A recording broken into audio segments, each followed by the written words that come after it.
Chevron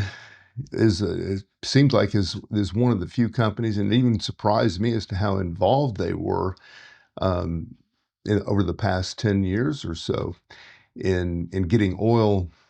from those heavy oil deposits, to the surface and away. I didn't even realize because I'd kind of taken my eyes off of that um, resource and it kind of put it in the background. And I've been interested in directed and focused on some other aspects of life. So that was it's been fascinating to see all of this come to the forefront, but it brings a lot of the spiritual, the transformational, and the reality-based work that I've been doing over the past 10 years to the forefront.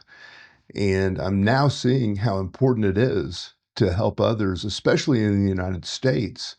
to get reconnected with our own views of reality and understand what's going on inside of ourselves so that we can make better choices and better decisions in our lives and direct our power intentionally and consciously into directives that are well thought out and informed rather than triggered by the narrative that politicians and elites and the wealthy people are using to steer the masses and steer the collective to one side or the other. And quite frankly, a lot of them really don't care which side you're on. They just care that you're engaged and loyal to them, and that you feel like your security and your identity are embedded in their interest in the greater factors that are being played out on on the large scale, where they make billions, and we walk away with a sense of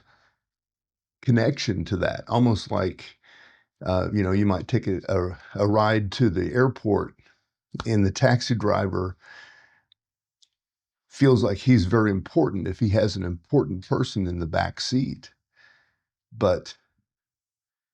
there is no loyalty if you're a rich person in the back seat to that taxi driver. You may give him a tip and let yourself off the hook of feeling like you have something more that you really owe that taxi driver.